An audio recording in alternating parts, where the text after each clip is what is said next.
बिस्मिल्लाहिर्रहमानिर्रहीम। अस्सलाम वालेकुम डियर स्टूडेंट्स, कैसे हैं आप। जैसे कि आप सब लोगों को पता है कि संडे को हमारा जो है वो LAT means law admissions test, जिसका पेपर HEC ले रहा है। और ये क्यों ज़रूरी है कि अगर आप विद इन पाकिस्तान, शर्त है कि पाकिस्तान के अंदर कहीं से भी आप LLB करना चाहते हैं तो उसके लिए पहले आपका लेट पास करना ज़रूरी है। पर्टिकुलरली जैसे कि आपको पता है कि सेशन 2024-2025 इसकी जो रजिस्ट्रेशन है वो ओपन हो चुकी है। और अगर आप अपना जो कीमती एक साल बचाना चाहते हैं तो उसके लिए आलमोस्ट आप ये कह सकते हैं कि ये लास्ट चांस है। इसके बाद शायद एक और चांस, बट वो आप कह लें कि 50-50 उसकी प्रोबेबिलिटी है कि फेब के अंदर एक और पेपर जो है वो कंडक्ट किया जाए लेट का। बट उस तरफ जाने की बजाय अगर आप ये जहन में रखें, क्योंकि तब तक जितने भी अच्छे कॉलेजेस हैं वहाँ पर एडमिशन्स क्या हो चुके होंगे, क्लोज़। इस वक्त भी आलमोस्ट मैक्सिमम कॉलेजेस में एडमिशन्स क्लोज़ हो चुके हैं, क्योंकि 100 सीट्स की इनटेक है। तो इस वजह से आलमोस्ट सारे कॉलेज अपने एडमिशन्स जो हैं वो क्लोज़ कर चुके हैं। तो पाकिस्तान में आपने LLB करना है, जहाँ से भी करना है, उसके लिए ज़रूरी है कि लेट टेस्ट, और इसमें आपके टोटल मार्क्स कितने रिक्वायर्ड हैं, 50। जो लोग ऑलरेडी लेट पास कर चुके हैं उनको पता होना चाहिए कि ये 2 ईयर्स के लिए वैलिड है। और जो आज से 2 साल पहले नवंबर में टेस्ट हुआ था वो 20 नवंबर को क्या हो जाएगा, एक्सपायर। अगर कोई शख्स उस टेस्ट में अपेयर हुआ था जो 20 नवंबर को एक्सपायर होना है तो वो इसी 1 वीक के अंदर अंदर अगर ख़ुद को रजिस्टर कर लेगा तो उसको दोबारा लेट देने की ज़रूरत नहीं होगी। और अगर वो 20 नवंबर तक अपने आप को किसी कॉलेज के ज़रिए से रजिस्टर नहीं करता तो डेफिनेटली उसका जो लेट है वो 2 साल पूरे होने के बाद क्या हो जाएगा, एक्सपायर हो जाएगा। और उसके बाद उस शख्स को दोबारा ये लेट क्लियर करना पड़ेगा। छोटी सी इन्फॉर्मेशन मैं आपको बता दूं कि पाकिस्तान में इस वक्त जो LLB प्रोग्राम्स चल रहे हैं उसमें अगर कोई 3 इयर्स की ऑप्शन है तो सिर्फ उसको हम LLB एक्सटर्नल कहते हैं, जिसकी 2 ऑप्शन है कि या तो आप पाकिस्तान से बाहर जाएँ और वहाँ से करके आ जाएँ, या आप पाकिस्तान में रहते हुए डिफरेंट ऐसे इंस्टीट्यूट्स के जिनके पास जो external program university of law या यूनिवर्सिटी ऑफ लंदन का है। बट ये एक मैं अगर बिल्कुल रफ सा फिगर दूं तो आप कह सकते हैं कि आलमोस्ट इसका जो 3 इयर्स का खर्चा है वो कितने हैं पाकिस्तान के, 50 लाख के तकरीबन इक्वल या उससे कुछ ज़्यादा, डिपेंडिंग अपॉन द इंस्टीट्यूट, ये 70 to 80 लाख तक जा सकता है।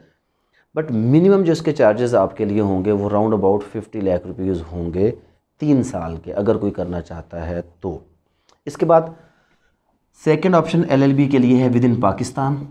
और जो विद इन पाकिस्तान है उसमें 2 सेक्टर्स हैं आपके पास, एक है पब्लिक सेक्टर और एक है प्राइवेट सेक्टर। आप पाकिस्तान में पब्लिक और प्राइवेट सेक्टर दोनों से कर सकते हैं। लेकिन पाकिस्तान में जब भी आप LLB करेंगे तो उसके लिए सबसे पहले ज़रूरी क्या है कि आप कौन सा टेस्ट पास करें, लेट टेस्ट पास करें। पब्लिक सेक्टर यूनिवर्सिटीज़ में आगे फर्दर फिर 2 ऑप्शंस हैं। ये बेसिकली पब्लिक और प्राइवेट सेक्टर का क्या फ़र्क है कि प्राइवेट सेक्टर में आपकी यूनिवर्सिटी, जैसे मिसाल के तौर पर मिनहाज यूनिवर्सिटी करवा रही है, सुपीरियर यूनिवर्सिटी करवा रही है, रिफ़ा करवा रही है, लीड्स करवा रही है, लाहौर यूनिवर्सिटी करवा रही है। उसके अलावा जो है वो यहाँ पे आपके पास और काफ़ी सारी ऐसी यूनिवर्सिटीज़ हैं जो लाहौर के अंदर ये प्रोग्राम करवा रही हैं। तो प्राइवेट यूनिवर्सिटी मिनिमम अगर हम उसके चार्जेस डिस्कस करें यहाँ पे तो आप कह सकते हैं कि पर ईयर की अगर मैं बात करूँ, वैसे यहाँ पर सेमेस्टर सिस्टम है, 10 सेमेस्टर्स आपने पास करने होते हैं 5 ईयर्स के अंदर। है 5 ईयर्स ही, लेकिन साल में 2 सेमेस्टर होते हैं। और 3 to 6 लाख पर ईयर मैं आपको ख़र्चा बता रहा हूँ।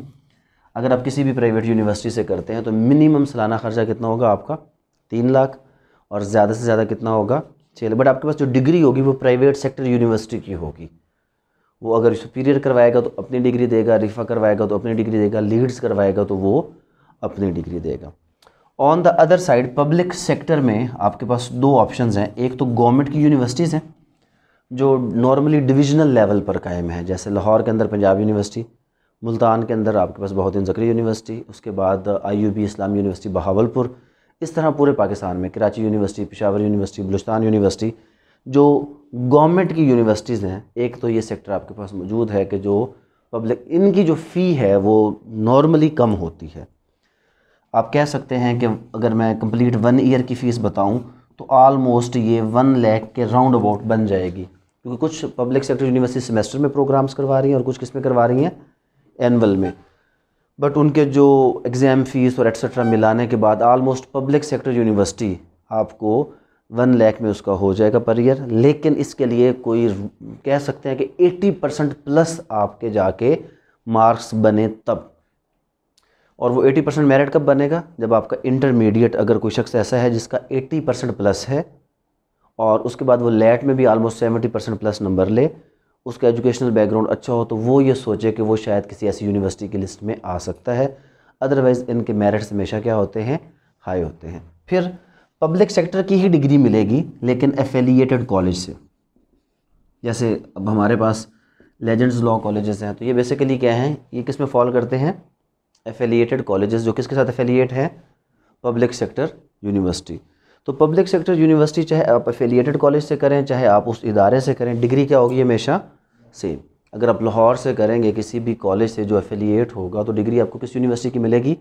यूनिवर्सिटी ऑफ पंजाब की मिलेगी। तो एक गवर्नमेंट सेक्टर आपको डिग्री एफिलिएटेड कॉलेज से मिल सकती है। यहाँ पर जो एक्सपेंसेस हैं डिपेंडिंग अपॉन कॉलेज 1 से लेकर 4 लाख पर ईयर तक हो सकते हैं। जो जिस कॉलेज जैसा उसका स्टैंडर्ड होगा अकॉर्डिंगली उसकी फ़ीस क्या करेगी?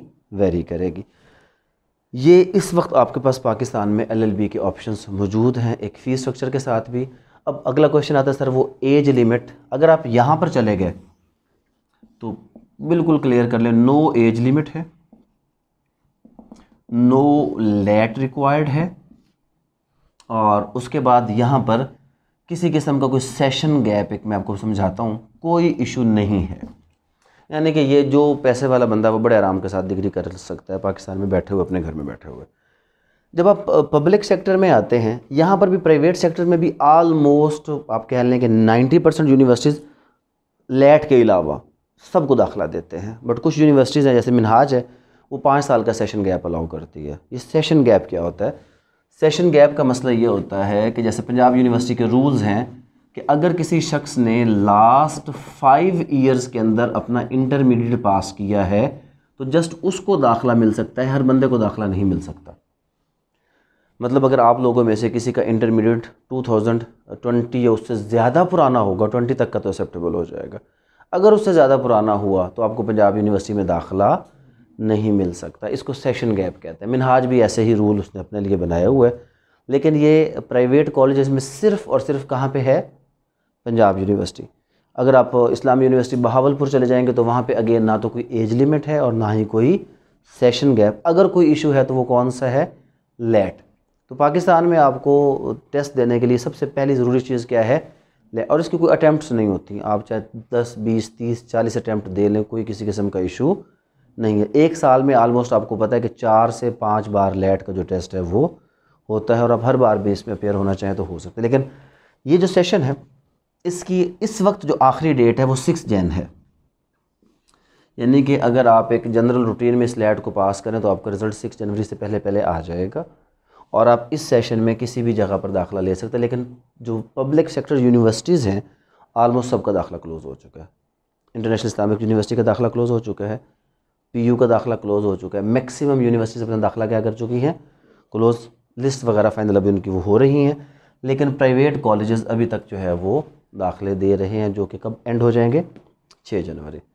इसके बाद चांस ये होता है कि 1 से 2 महीने के लिए private college with fine university उनको अलाउ करती है कि जी आप दाखिला कर सकते हैं। तो एक लेट आप जहन में रख लें कि इसके बाद और है। लेकिन उसकी तरफ जाने के बजाय अगर आज हम देखें तो हमारे पास टोटल कितने दिन रहते हैं पेपर में? 4 दिन। सवाल ये है कि क्या 4 दिन में लेट की तैयारी पॉसिबल है? 100% पॉसिबल है, बट शर्त सिर्फ इतनी सी है कि इन 4 दिनों में आप बेशक आपने एक लफ्ज़ भी लेट का तैयार नहीं किया, अभी तक आपने लेट का एक लफ्ज़ भी तैयार नहीं किया, लेकिन आप ये 4 दिन फुल फ्लेज अगर इस पेपर को दे दें तो ये 4 दिन मोर देन इनफ टाइम है जिसमें बड़े आराम के साथ इसको क्या कर सकते हैं? पास। लेकिन इसके लिए क्या करना है? करना यह है कि जो आज टास्क आपको दिया है आपने उस वक्त तक आज अपना जो वर्किंग डे है वो क्लोज़ नहीं करना जब तक आज का आपका टास्क कंप्लीट ना हो जाए। अब थोड़ी सी बात कर लेते हैं लेट के सिलेबस को लेकर, और ये 4 दिनों में हमने इसको किस तरह तैयार करना है उसके अकॉर्डिंगली हम कुछ चीज़ें डिस्कस कर लेते हैं। उसमें आपको पता है कि लेट का जो पेपर है उसके 2 हिस्से हैं, एक उसका सब्जेक्टिव पोर्शन है और एक उसका ऑब्जेक्टिव पोर्शन है। सब्जेक्टिव पोर्शन में 25 मार्क्स हैं, ऑब्जेक्टिव में 75 हैं। ये 25 में से 10 मार्क्स आपकी पर्सनल स्टेटमेंट के हैं और उसके बाद जो रिमेनिंग आपके 15 मार्क्स हैं वो एसे के हैं। इसके हवाले से आपको पता होगा कि चाहे आप उर्दू में अटैम्प्ट कर लें और चाहे आप इंग्लिश में, बट मेन चीज़ ये है कि अगर ऐसे उर्दू में लिखा है तो स्टेटमेंट भी उर्दू में, अगर ऐसे इंग्लिश में है तो स्टेटमेंट भी इंग्लिश। अगर एक उर्दू और एक इंग्लिश लिखेंगे तो एक के नंबर कंसिडर होंगे और एक के नंबर कंसिडर नहीं होंगे। इस वजह से अक्सर लोग फेल होते हैं कि एक उर्दू में अटैम्प्ट कर लिया और एक किस में कर लिया, इंग्लिश में। तो आपने जब भी करना है या तो दोनों उर्दू और या फिर दोनों इंग्लिश। यहाँ पर अगर आप और ये जो पर्सनल स्टेटमेंट है ये अब कुछ दिनों से स्टेटमेंट के साथ साथ वो ओपिनियन भी आपसे पूछ रहा है। आज हम इसको पहले डिस्कस भी कर लेते हैं कि ये होती क्या है और इसका तरीक़ाकार क्या है और ये कितने अल्फाज पे किस तरह लिखनी है। ये पर्सनल स्टेटमेंट, इसके लिखने के रूल्स क्या हैं कि अगर आप खुद से लिखना चाहें कोई अनसीन, क्योंकि नॉर्मली तो आपने देखा होगा कि लैट की बुक में मौजूद हैं, बट समटाइम क्या होगा कोई अनसीन स्टेटमेंट आ गई तो आप उसको कैसे लिख सकते हैं, मैं उसके सारे आपको स्टेप्स बताता हूँ। उससे पहले आप इस तरफ अगर देखें तो इस 75 में 20 मार्क्स का पोर्शन किस चीज़ का है आपका, अगेन इंग्लिश आ जाएगी। मतलब अगर आप ऐसे और पर्सनल स्टेटमेंट भी इंग्लिश में लिखें तो इंग्लिश का पोर्शन कितना बन जाएगा, 45 मार्क्स का।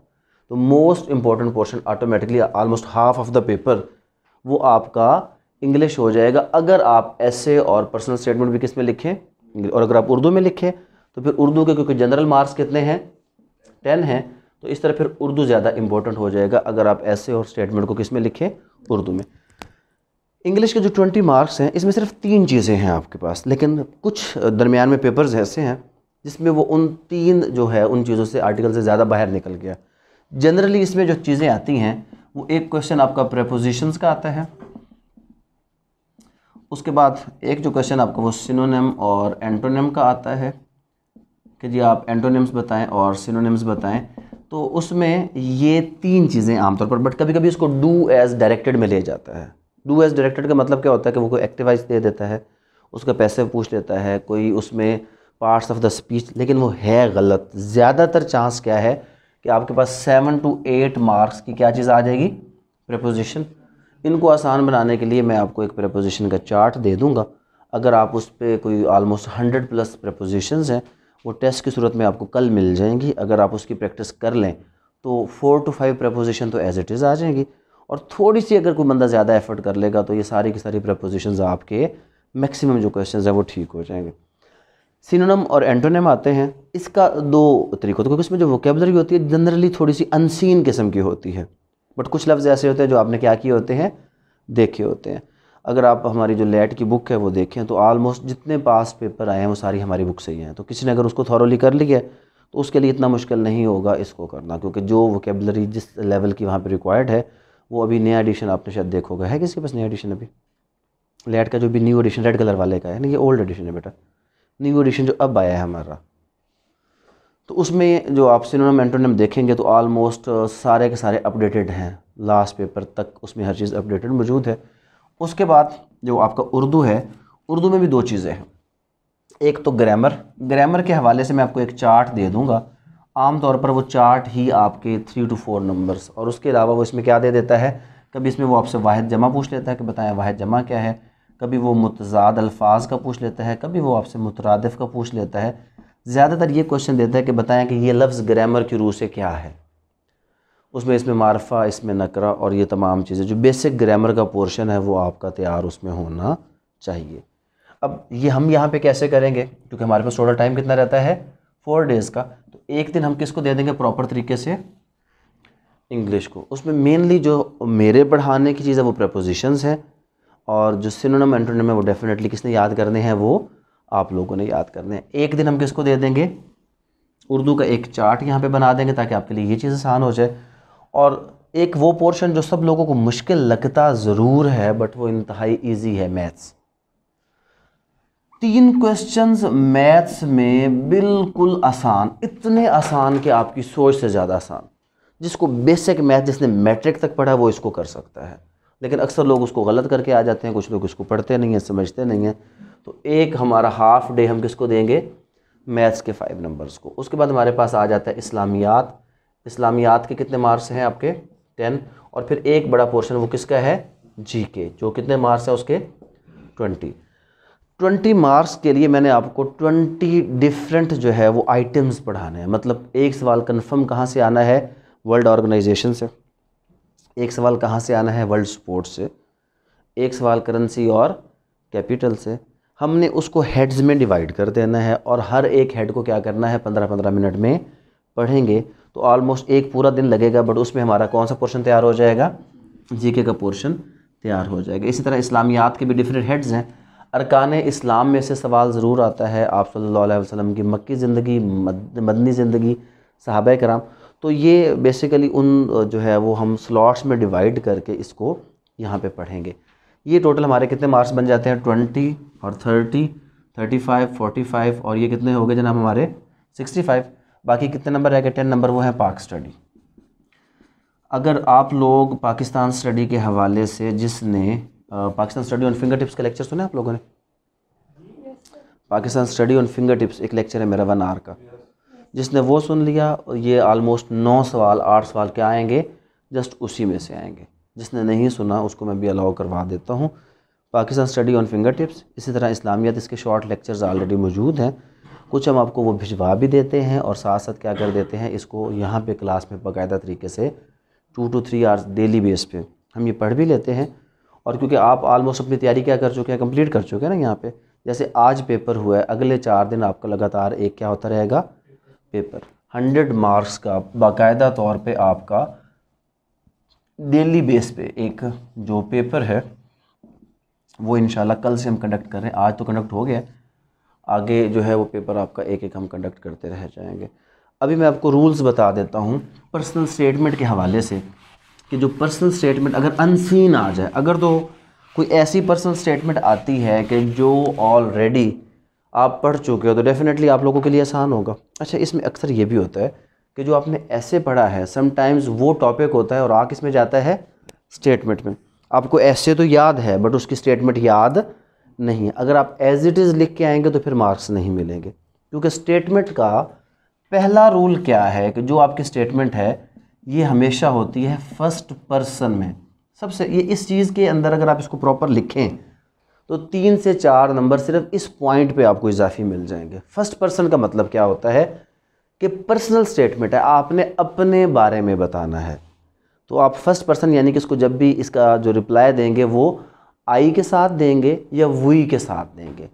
मतलब ये नहीं होगा कि ही इज़ ये करता है वो करता है, हमेशा ये किसके साथ लिखी जाएगी, आई और वी के साथ। अगर वो पूछे जी आप अपनी ओपिनियन दे, तो माय ओपिनियन, आपने इसको हमेशा फर्स्ट पर्सन में अपनी तरफ से लिखना है, इसको थर्ड पर्सन में कभी भी नहीं लिखना। अगर वो पूछता है कि आपके ख्याल में सफाई क्यों ज़रूरी है, ये अब इस वक्त जो ज़्यादा चांस है जहन में रख लें कि क्योंकि आजकल आपको पता है कि स्मोक बहुत ज़्यादा है, तो ऐसे ये स्टेटमेंट दोनों में से क्या चीज़ आ सकती है, कोई एक ज़रूर आ सकता है स्मोक के बारे में। स्मोक के बारे में ऐसे भी आ सकता है, और स्टेटमेंट में ये हो सकता है कि बताएं कि जी स्मोक के असरात क्या हैं हमारी ज़िंदगियों में। तो आप अपनी तरफ से बताएंगे कि जी मेरे ख्याल के मुताबिक स्मोक की जो सबसे बड़ी रीज़न है, क्या वो इंडस्ट्रियल वेस्ट है, क्या वो आपका जो ये व्हीकल्स हैं इनके हवाले से जो पोल्यूशन क्रिएट होती है वो है, या हमारी जो होम अप्लाइंसेस या हमारी जो कूलिंग अप्लाइंसेस, जो बहुत बड़ा रीज़न है स्मोक का बेसिकली एयर कंडीशनिंग अप्लाइंसेस। तो इसमें से कौन सा रीज़न है और इसके लिए क्या चीज़ बेहतर है, इसके हवाले से अगर बुक में मौजूद है तो ठीक, अदरवाइज़ आपको मैं एक स्टेटमेंट और ऐसे पर्टिकुलरली किस पॉइंट, इसका स्मोक का ऐसे है मेरे ख्याल में, ऐसे उसमें मौजूद है। तो ऐसे और पर्सनल स्टेटमेंट ये कल आपको मैं बाकायदा तौर पर पर्टिकुलरली किस पॉइंट के ऊपर, स्मोक के ऊपर। तो पहली चीज़ क्या क्लियर हुई कि हमने जब भी स्टेटमेंट लिखनी है वो किस में लिखनी है, फर्स्ट पर्सन में। और इसके 3 जो है वो शॉर्ट पैराग्राफ हमारे होने चाहिए, जिसमें हमने 200 वर्ड्स पूरे करने हैं। 200 वर्ड्स काउंट कैसे होगा, आपको पता है कि एक लाइन के अंदर जनरली 5 to 6 वर्ड्स लिखे जा सकते हैं, और जो एक आपका पेज होता है उसके अंदर ऑलमोस्ट 20 के करीब लाइंस होती हैं। मींस अगर 20 लाइंस हों और हर लाइन में कितने आप लफ्ज़ लिखें, 5 से 6, तो 100 से 120 वर्ड्स एक पेज पे। तो पर्सनल स्टेटमेंट कितनी होनी चाहिए, 1 पेज फ्रंट एंड बैक, क्योंकि 100 पे लफ्ज़ एक पे और 100 लफ्ज़ बैक साइड पे। तो ये इसका 200 वर्ड्स का काउंट आपने पूरा करना है और वो 3 पैराग्राफ में होगा। पहला पैराग्राफ अगर वो ये पूछता है, जनरली जो आती थी पहले ज़्यादातर और अभी फिर रिपीट भी हुई है, कि आप ये प्रोफेशन क्यों ज्वाइन करना चाहते हैं, आप वकील क्यों बनना चाहते हैं, आम तौर पर ये होगा। या अगर वो ओपिनियन देगा तो वो पूछेगा बताएं कि जनाब कि मुलाजमत या उस कारोबार, इनमें से बेहतर क्या है। तो आपसे वो पूछेगा कि मुलाजमत के भी बताएं और किस किस चीज़ के बारे में बताएं, कारोबार। तो पैराग्राफ 3 होंगे। अगर तो वो पर्सनल स्टेटमेंट आपके वकील बनने के मुतल्लिक पूछता है तो सबसे पहले पैराग्राफ में फर्स्ट में आपने इंट्रोड्यूस करना है यूर सेल्फ को, कि आप कौन हैं, आपका एजुकेशनल बैकग्राउंड क्या है, और आप बेसिकली मुकम्मल अपनी एक डिटेल्स कोई 50 to 60 वर्ड्स में ये उसको देंगे। सेकंड पैराग्राफ जो चीज़ उसने पूछी है आप उस प्रोफेशन के बारे में, जब आपसे वो ये पूछ रहा है कि आप वकील क्यों बनना चाहते हैं, तो अब आप आ जाएंगे वकील के प्रोफेशन के बारे में कि ये प्रोफेशन ऑफ लॉर्ड्स है या इसमें क्या फ़ायदे हैं, क्या इसके नुकसानात। और थर्ड पॉइंट में ये होगा, अब इन दोनों चीज़ों को मर्ज कर देना है कि आप क्यों इस प्रोफेशन को ज्वाइन करना चाहते हैं, रीज़न, आप अपने आप को क्यों इस मकसद के लिए सूटेबल समझते हैं। ये 3 पैराग्राफ के अंदर आपकी क्या कंप्लीट होगी, पर्सनल स्टेटमेंट। और अगर उसने आपसे ओपिनियन मांगी है तो ओपिनियन में आपको इंट्रोड्यूस करवाने का कोई भी ज़रूरत या फ़ायदा नहीं है। ओपिनियन में आपने क्या करना है कि ओपिनियन डेफिनेटली वो आपसे कितनी चीज़ें मांगता है, 2, और 2 में से आपकी एक राय मांगता है। अगर उसने कहा कि बताएं कि जनाब बिज़नेस या एजुकेशन, इनमें से बताएं कि बेहतर क्या है, तो आपने एक पैराग्राफ किसके ऊपर लिखना है, बिज़नेस, एक पैराग्राफ किस पे लिखना है, एजुकेशन या आपका जो जॉब उसके ऊपर, और तीसरा पैराग्राफ आपका होगा इन माय ओपिनियन, कि मेरे ख्याल में जो चीज़ बेहतर है और वो क्यों बेहतर है वो आपके तीसरे स्टेप में आ जाएगी। तो जो भी पर्सनल स्टेटमेंट आपकी लिखी जानी है हमेशा कितने पैराग्राफ्स में होगी, 3 पैराग्राफ्स में होगी। अगर तो वो आपके बारे में पूछे, नॉर्मली यही आता है कि आप वकील क्यों बनना चाहते हैं।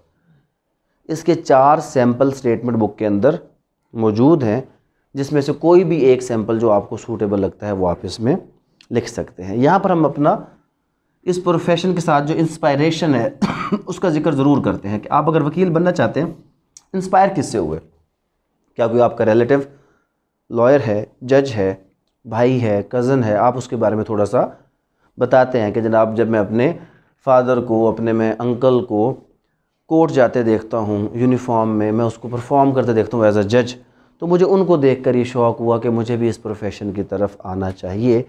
तो प्रोफेशन के अंदर आपने बेसिकली अपनी इंस्पायरेशन, द रीज़न कि आप इस प्रोफेशन को क्यों ज्वाइन करना चाहते हैं वो आपने ज़रूर मेंशन करनी होती है। तो ये आपका पर्सनल स्टेटमेंट। और ऐसे के हवाले से इसमें इस वक्त वही मैं आपको मज़ीद फिर यही कहूँगा कि आप किस ऐसे पे थोड़ा सा फोकस कर लें, स्मोक और फोग, तो फोग क्या है और स्मोक क्या है, दोनों के साइड इफ़ेक्ट्स क्या हैं। तो फोग और स्मोक पर भी हो सकता है, और इसके अलावा 3 मल्टी ऐसे होंगे।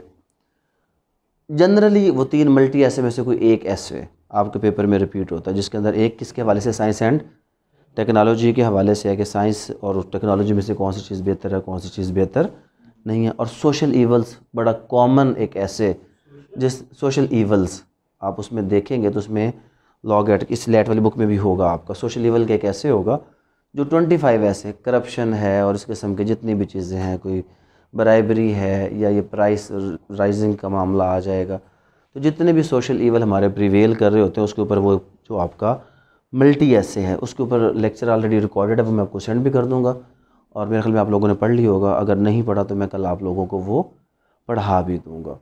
तो वो 3 ऐसे वो, और चौथा ऐसे कौन सा, स्मोक। अगर हम ये 4 ऐसे कर लें तो ऑलमोस्ट आप जहन में रखें कि हमारा जो ऐसे का पोर्शन है वो क्या हो जाएगा, वो कंप्लीट हो जाएगा। इसमें जो डेफिनेट नंबर वाली चीज़ें हैं जहाँ से आप थोड़ी एफ़र्ट के साथ ज़्यादा फ़ायदा ले सकते हैं, वो कौन कौन सी हैं। एक आपका जो इसमें पाकिस्तान स्टडी का पोर्शन लिमिटेड है, रेपिटेशन ज़्यादा है। दूसरा मैथ लिमिटेड है और उसके जो कुछ पर्टिकुलर पॉइंट्स हैं उनकी रेपिटेशन काफ़ी से भी ज़्यादा। जहाँ पे रेपिटेशन ज़्यादा है उस पर अगर आप फोकस करें, क्योंकि जो लोग बार बार इसको दे रहे हैं और फेल हो चुके हैं उनको पता है कि वो ऑलमोस्ट 40-45 तक चले जाते हैं।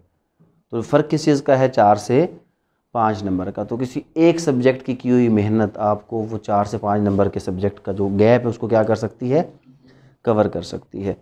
तो यहाँ पे आपको कल मैं ऐसे वगैरह भी करवा दूँगा। उसके अलावा कुछ टेस्ट मैं आपको अभी आज भिजवा देता हूँ, ग्रुप के अंदर शेयर करवाता हूँ। ये बेसिकली 15 टेस्ट हैं। ये टेस्ट नहीं है, ये सारे के सारे क्या है? 15 के 15 पास पेपर्स हैं जो अब तक HEC ले चुका है। तो उसमें आपका रिज़ल्ट आपने मेरे ख्याल में मोबाइल पे टेस्ट अभी तक किया कि नहीं किए? उसमें आपको रिज़ल्ट क्या होता है? फ़ौरन शो हो जाता है। तो उस पर आपने क्या करना है? अपने साथ एक प्रॉमिस करना है कि जब तक अगर आपके 75 में से 30, 40, 50 कोई भी नंबर हैं, जब तक वो 75 पूरे नहीं हो जाते तब तक आप उसको क्या करेंगे? करते रहेंगे। और अगर कोई प्रॉपर इसका तरीका मुझसे सीखना चाहे कि जी मैं ख़ुद तैयार करना चाहता हूँ तो क्या है? अब आपको ये 15 टेस्ट पढ़ने के बाद एक चीज़ समझ में आएगी कि generally there is no repetition of questions. तो मतलब अपने क्वेश्चन तो वो रिपीट नहीं करता, फिर पास पेपर हम क्यों पढ़ रहे हैं? अगर क्वेश्चंस रिपीट नहीं होते तो फिर पास पेपर पढ़ने का कोई फ़ायदा है? कोई फ़ायदा नहीं है। तो बेसिकली पास पेपर से हमें गाइडलाइन क्या मिलती है कि हर बार वो एक क्वेश्चन अगर हम देखेंगे तो वो अगर वो ले रहा है जो आपकी इंटरनेशनल ऑर्गेनाइजेशंस हैं, तो यहाँ पर आपको ये समझ आया कि यार मुझे जो फोकस करना है वो किसके ऊपर फोकस करना है? इंटरनेशनल। कभी वो पूछेगा UNO के बारे में, कभी पूछेगा सिक्योरिटी काउंसिल के बारे में, कभी वो पूछेगा जनरल असम्बली के बारे में, कभी वो उसके सोशल एंड इकोनॉमिक काउंसिल के बारे में पूछेगा, कभी IMF के बारे में पूछेगा। तो एक क्वेश्चन वो कहाँ से देगा? वो यहाँ से। अब स्पोर्ट्स है तो करंट स्पोर्ट्स में हमें देखना पड़ेगा कि अब अगर 2024 में किसी किस्म का कोई वर्ल्ड कप हुआ, कौन जीता, कौन हारा और कहाँ पर हुआ। तो जो मेजर स्पोर्ट्स हैं, एक question major sports cricket, football, Olympics. इस बार ये भी चांस है क्योंकि जो पिछले दिनों काफ़ी हाइट क्रिएट हुई थी अरशद नदीम वाली, तो उसका जो टोटल लेंथ थी वो कितनी थी जो उसने फेंका था, किस पोजीशन पे आया था, कितने अरसे का रिकॉर्ड टूटा था, या उसके रेलेवेंट ये पूछा जा सकता है कि वो ओलंपिक्स के अंदर बेसिकली पाकिस्तान के मेडल्स वगैरह, या ओलंपिक्स में टोटल मेडल्स किसके कितने थे, कितने अरसे बाद होता है, कहाँ पर होता है। तो हमें जो स्पोर्ट्स के अंदर मेन इन्फॉर्मेशन चाहिए वो एक तो डेफिनेटली किसके बारे में चाहिए? क्रिकेट, दूसरा फुटबॉल, तीसरा हॉकी, और चौथी चीज़ जो हमें यहाँ पर रिक्वायर्ड होगी वो ओलंपिक्स, क्योंकि अब ओलंपिक्स के बारे में सवाल ज़्यादा आने का चांस है। तो हम चीज़ों को क्या कर लेंगे? रेस्ट्रिक्ट कर लेंगे, लिमिटेड कर लेंगे और सिर्फ अकॉर्डिंगली ही देखेंगे कि जो पेपर के लिए बहुत ज़्यादा ज़रूरी है। तो आज आपने क्या करना है, ये एक टेस्ट मैक्सिमम 30 मिनट्स में होता है, इससे ज़्यादा नहीं होता। तो अगर आप इसको डिवाइड कर लें अपने 4 डेज़ पर, तो आप 3 से 4 टेस्ट रोज़ाना करें तो आप ये सारे टेस्ट अटैम्प्ट कर सकते हैं।